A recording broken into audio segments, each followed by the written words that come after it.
राधे राधे दोस्तों, कैसे हैं आप सब। दोस्तों, आज की इस वीडियो में हम आपको सावन मास की पुत्रदा एकादशी की कथा और महात्म्य सुनाएंगे। दोस्तों, हिंदू धर्म में एकादशी व्रत का बड़ा ही महत्व बताया गया है।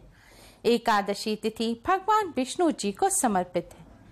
सावन मास में आने वाली पुत्रदा एकादशी का व्रत रखने से संतान सुख की प्राप्ति और संतान संबंधी सभी समस्याओं का निवारण हो जाता है। मान्यता है इस व्रत को करने से वाजपेयी यज्ञ के बराबर पुण्य फल की प्राप्ति होती है और संतान संबंधी सभी कष्ट दूर हो जाते हैं।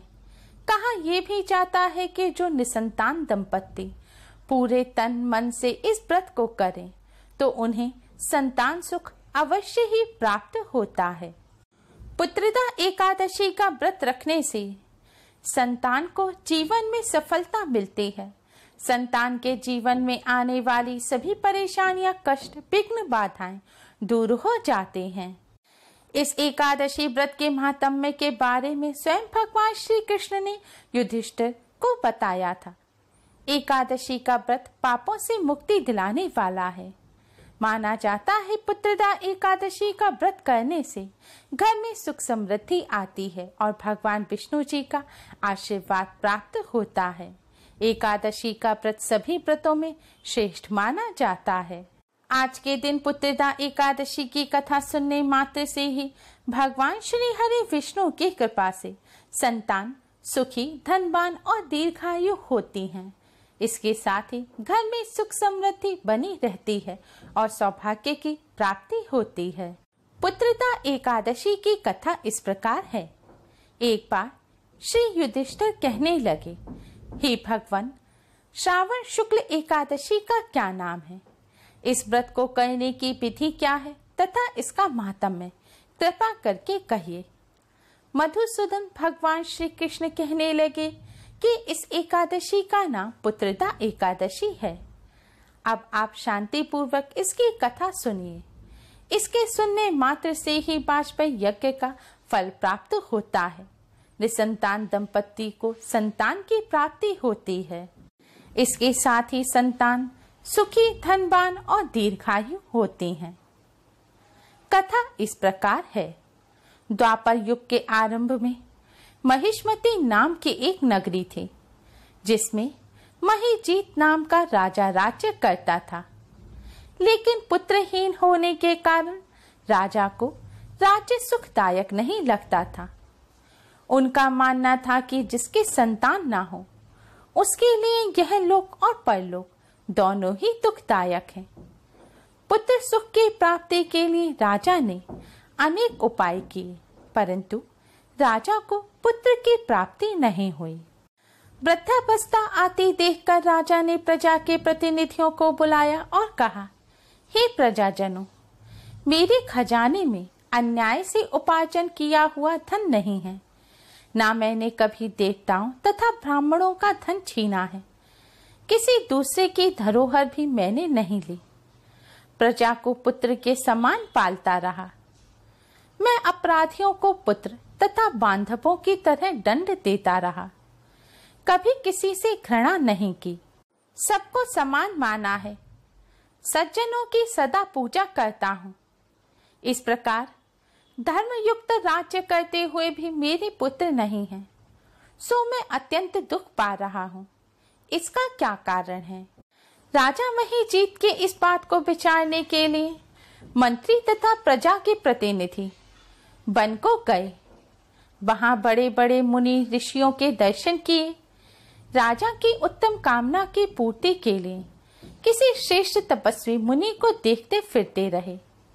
एक आश्रम में उन्होंने एक अत्यंत वयोवृद्ध धर्म के ज्ञाता, बड़े तपस्वी, परमात्मा में मन लगाए हुए, निराहार, जितेंद्रिय, जितात्मा, जित क्रोध, सनातन धर्म के गुण तत्वों को जानने वाले, समस्त शास्त्रों के ज्ञाता महात्मा लोमश मुनि को देखा, जिनका कल्प के व्यतीत होने पर एक रोम गिरता था।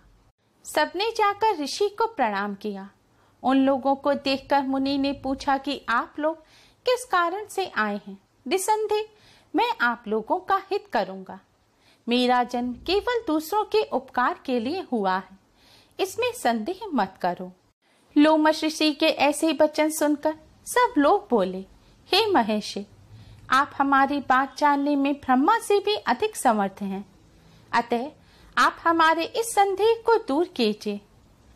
महिष्मतिपुरी के धर्मात्मा राजा महीचित प्रजा का पुत्र के समान पालन करते हैं, फिर भी वह पुत्रहीन होने के कारण बहुत दुखी हैं।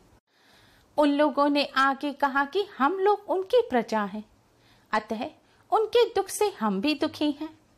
आपके दर्शन से हमें पूर्ण विश्वास है कि हमारा यह संकट अवश्य ही दूर हो जाएगा, क्योंकि महान पुरुषों के दर्शन मात्र से अनेक कष्ट दूर हो जाते हैं। अब आप कृपा करके राजा के पुत्र होने का उपाय बतलाएं। यह वार्ता सुनकर ऋषि ने थोड़ी देर के लिए नेत्र बंद किए और राजा के पूर्व जन्म का वृतांत जानकर कहने लगे कि यह राजा पूर्व जन्म में एक निर्धन वैश्य था। निर्धन होने के कारण इसने कई बुरे कर्म किए। यह एक गांव से दूसरे गांव व्यापार करने के लिए जाया करता था।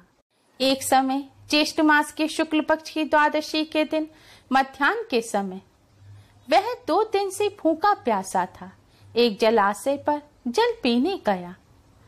उसी स्थान पर एक तत्काल की ब्याही हुई प्यासी गौ जल पी रही थी। राजा ने उस प्यासी गाय को जल पीते हुए से हटा दिया और स्वयं जल पीने लगा, इसलिए राजा को यह दुख सहना पड़ा। एकादशी के दिन भूखा रहने से वह राजा हुआ और प्यासी गौ को जल पीते हुए हटाने के कारण पुत्र वियोग का दुख सहना पड़ रहा है। ऐसा सुनकर सब लोग कहने लगे कि हे ऋषि, शास्त्रों में पापों का प्रायश्चित भी लिखा है, अतः जिस प्रकार राजा का यह पाप नष्ट हो जाए, आप ऐसा उपाय बतलाइए। लोमश ऋषि कहने लगे कि श्रावण शुक्ल पक्ष की एकादशी को, जिसे पुत्रदा एकादशी भी कहते हैं, तुम सब लोग व्रत करो और रात्रि को जागरण करो, तो इससे राजा का यह पूर्व जन्म का पाप अवश्य ही नष्ट हो जाएगा। साथ ही राजा को पुत्र की अवश्य ही प्राप्ति होगी। लोमश ऋषि के ऐसे वचन सुनकर मंत्रियों सहित सारी प्रजा नगर को वापस लौट आई और जब श्रावण शुक्ल एकादशी आई तो ऋषि की आज्ञानुसार सबने पुत्रदा एकादशी का व्रत और जागरण किया। इसके पश्चात द्वादशी के दिन इसके पुण्य का फल राजा को दिया गया। उस पुण्य के प्रभाव से रानी ने गर्भ धारण किया और प्रसव काल समाप्त होने पर उसके एक बड़ा तेजस्वी पुत्र उत्पन्न हुआ। इसलिए हे राजन, इस श्रावण शुक्ल एकादशी का नाम पुत्रदा पड़ा। अतः संतान सुख की इच्छा हासिल करने वाले इस व्रत को अवश्य करें। इसके महात्म्य को सुनने से मनुष्य सब पापों से मुक्त हो जाता है और इस लोक में संतान सुख भोगकर परलोक में स्वर्ग को प्राप्त होता है। दोस्तों, पुत्रदा एकादशी साल में 2 बार आती है। सावन माह के शुक्ल पक्ष की पुत्रदा एकादशी को सावन पुत्रदा एकादशी के नाम से जाना जाता है। इस एकादशी का व्रत निर्जला या जल के साथ या फलहार व्रत के साथ भी किया जा सकता है। व्रत रखने वालों को 10वीं तिथि से ही सात्विक आहार ग्रहण करना चाहिए। ब्रह्मचर्य के नियमों का पालन भी करना चाहिए।